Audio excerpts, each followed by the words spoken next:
sebelah saya sudah ada Pak Bowo dan juga Ibu Fitri, orang tua dari korban D ya. Saya harus samarkan di sini karena masih di bawah umur, begitu. Pak Bowo, Bu Fitri, terima kasih banyak waktunya untuk fakta dan berkenan untuk kami wawancara hari ini. Sebelumnya mungkin saya mau menanyakan keadaan korban sendiri saat ini seperti apa?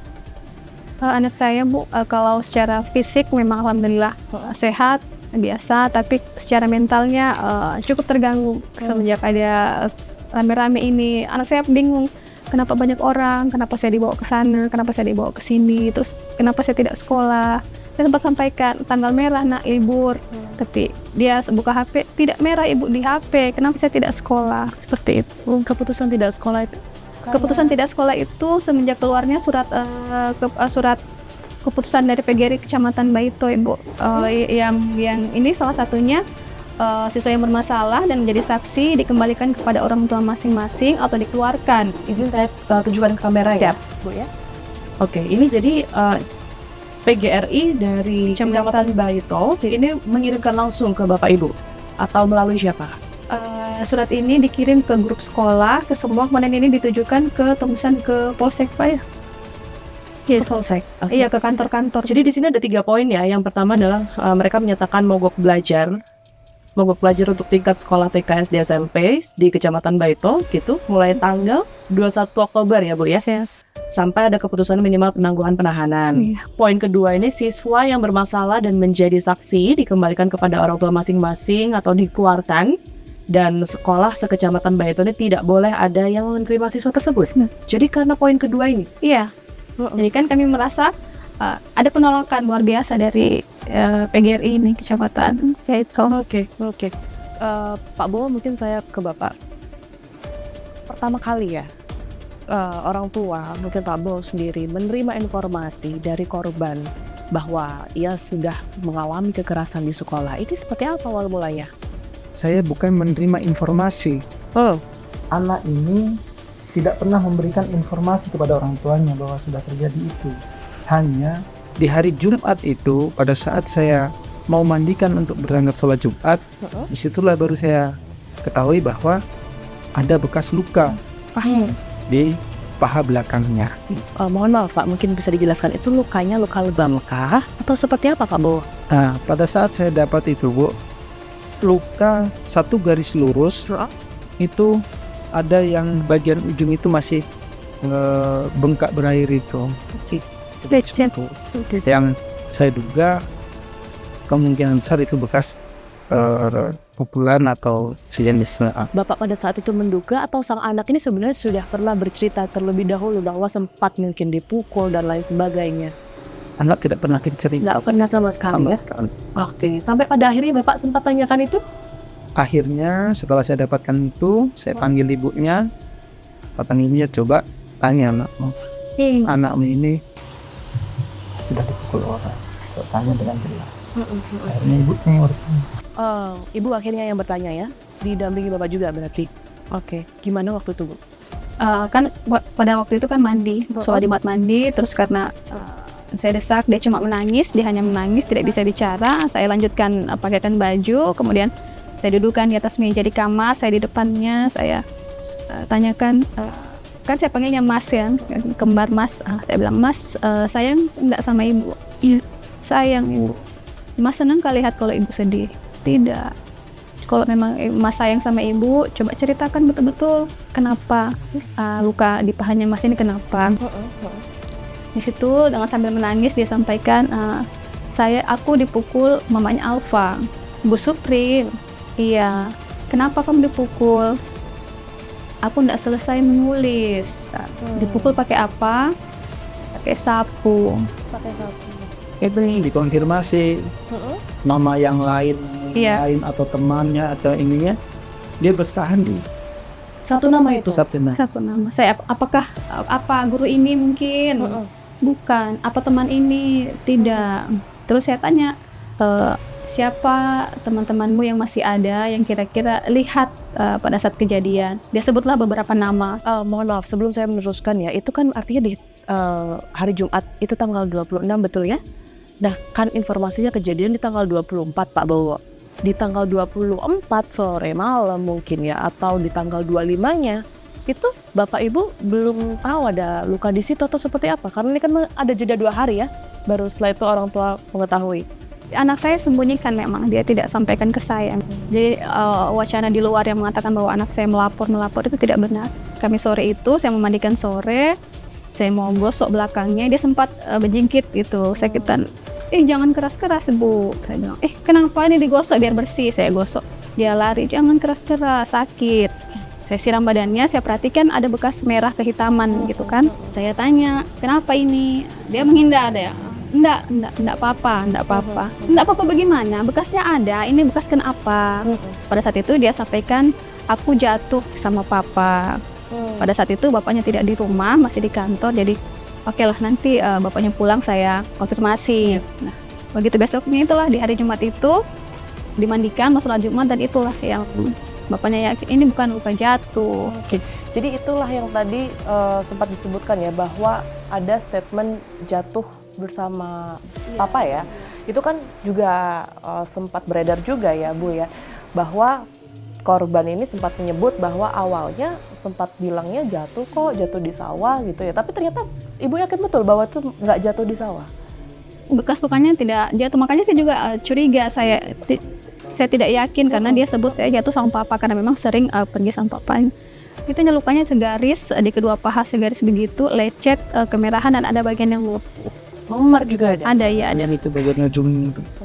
Bu, tapi informasi yang kami terima ini kan dari sekolah menyebutkan bahwa ternyata Ibu Supriyani ini berbeda kelasnya dengan korban ya, informasinya. Korban ini di 1A, kemudian juga Ibu Supriyani ini di 1B. Ini seperti apa yang diterima oleh pihak keluarga informasinya? Sepengetahuan saya itu sudah lama, memang sebelum kejadian ini sering memang anak saya itu menyampaikan bahwa ibu yang biasa masuk Ibu Supri. Karena kan biasa wali kelasnya itu Ibu Lilis, kalau ada urusan keluar selalunya dititip ke Ibu Supri yang bersebelahan dan juga sama-sama kelas 1. Iya. Respon keluarga seperti apa jika memang pihak sekolah begitu ya menyebutkan bahwa ternyata di hari itu Ibu Supri ini tidak masuk sama sekali, informasinya ke kelas korban gitu ya, yang ada di situ Ibu Lilis, dan itu terkonfirmasi. Bu Lilisnya juga menyebut bahwa ia mengajar di kelas 1A, tidak ada yang bermasalah juga di situ di hari itu.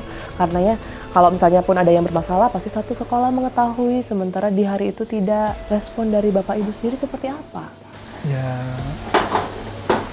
kalau terkait itu mungkin itu hak pembelanya mereka.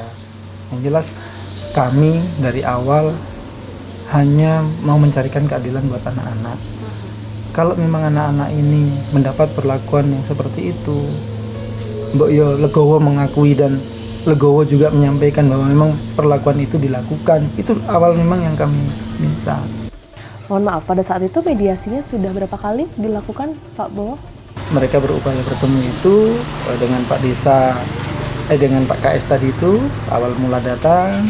Pak Kepala Sekolah ya? Pak Kepala Sekolah awal mula datang, dan saya menyampaikan bahwa saya mempertanyakan maksud dan tujuannya. Pak KS pun menyatakan bahwa maksud dan tujuannya berkaitan dengan persoalan ini karena yang bersangkutan sudah mengakui bahwa dia sudah berbuat. Setelah dia sampaikan seperti itu, saya bertanyalah ke yang bersangkutan, dalam hal ini Bu Supriyani. Apakah memang betul sampean melakukan ini? Dengan dia posisi menangis, Dia mengangguk, iya. Jadi ada pengakuan itu? Iya. Ada. Sempat disebutkan oleh Ibu Supriyani pada saat itu, apa yang mendorong dirinya melakukan itu, kekerasan itu? Permasalahan apa mungkin yang terjadi? Kami tanya, dia tidak menjawab. Nggak menjawab. Hanya menangis. Cuman ya. Hanya menangis. Itu semua pada saat mediasi keberapa, Ibu? Di sini ingat? Mungkin sebelum saya membuat laporan resmi itu kan sempat dimediasi oleh Bapak Kapolsek. Ya, sebelum mediasi itu saya minta petunjuk ke Bapak Kapolsek. Sarannya Bapak, kita atur dulu lah ini semua baik-baik. Dipanggil lah Bu Guru itu dipanggil, kita ketemu. Tapi pada saat itu tidak ada pengakuannya, bahkan ada bentuk kayak intimidasi ke anak saya, bilang saya tidak pernah pukul apa dan segala. Silakan dibuktikan kalau memang ini. Makanya saya buat laporan itu. Nah, setelah buat laporan itu, datanglah itu beberapa hari kemudian, datanglah bersama Pak KS itu. Nah, setelah itu di situ kan dia mengaku dengan Pak KS itu, dia mengangguk mengiyakan. Nah, kami sudah berpeluk, dia Ibu Supriyani. iya, dia peluk saya, dia bilang, "Ibu minta maaf, saya minta maaf, saya minta maaf." Saya kasih duduk, saya bilang, "Ibu, sesama manusia sudah sewajarnya kita saling memaafkan." Kemudian setelah itu datang lagi bersama Pak Kepala Desa. Iya. Yang bersangkutan, suami korban, sempat menyodorkan amplop memang. Kemudian suami saya sampaikan, "Kenapa seperti itu? Kita ini teman, bukan seperti itu yang saya..." Ini menyodorkan amplop maksudnya isinya Saya nggak tahu, karena langsung dibentak sama suami saya, apa-apaan begitu itu. Loh Ran, kenapa begitu? Jadi kami merasa bagaimana ya, kok dipandangnya dari situ. Bukan seperti itu, bentuk penyelesaian seperti itu yang kami mau. Bu, saya ingin konfirmasi satu hal ya. Ini kan juga rasanya perlu ditanyakan oleh ke Bapak Ibu karena memang sudah beredar luas informasinya. Informasi yang kami terima adalah ada upaya pada saat mediasi pihak keluarga korban dari Bapak Ibu ini meminta sejumlah uang ya untuk sebagai ganti rugi seperti itu, sekitar kurang lebih 50 juta rupiah. Nah, ini konfirmasinya seperti apa? Untuk diselesaikan konfirmasi terkait itu fitnah yang sangat-sangat luar biasa. Tidak pernah kami meminta sedikit pun. Bahkan pada saat ditawarkan sudah saya tolak. Ditawarkan oleh? Apa istilahnya, ada amplop tadi itu, saya bertanya apa itu, jangan yang begitu-begitu, meskipun saya tidak tahu apa yang ada dalam isinya. Seperti itu. Jadi tidak ada pembahasan masalah nominal atau pembahasan masalah, tidak. Angka 15 juta, kemudian juga Di rumah sini enggak sampai ada. pada akhirnya 50 juta itu Tidak. tidak pernah mendengar sama sekali Bang. Di rumah sini itu cuma datang minta maaf dan jawaban kami cuma Tapi sebenarnya Pak Bowo dengan dengan si guru ini ya, dengan keluarganya mungkin ya, ini sebenarnya hubungannya seperti apa? Memang sebelumnya sering berinteraksi kah atau seperti apa? saya kebetulan waktu masih main-main di komunitas motor itu saya sama-sama suami. Suami dari Ibu Supriyani. Mungkin terakhir ya Bapak Ibu, ada yang ingin disampaikan dengan adanya kejadian ini? Karena memang kita ketahui proses persidangan juga masih terus berlangsung. Mungkin juga ditambahkan bukti apa yang mungkin sudah dikantongi oleh pihak keluarga sehingga memastikan bahwa yang dikatakan oleh pihak keluarga bahwa Ibu Supriyani ini diduga melakukan kekerasan ini bukan sekedar tuduhan biasa, tetapi keluarga juga memiliki bukti. Begitu. Silakan. Kalau harapan kami hanya berharap mudah-mudahan ini cepat selesai dan hak-hak anak untuk mendapatkan pendidikan, untuk diterima di sosial itu segera dipulihkan. Itu saja harapan kami. Baik, terima kasih banyak Pak Bowo, Bu Fitri atas waktunya sudah berkenan kami wawancara sekali lagi. Sehat selalu. Terima kasih. Saya Kita juga temukan berterima kasih. Kita temukan fakta selanjutnya.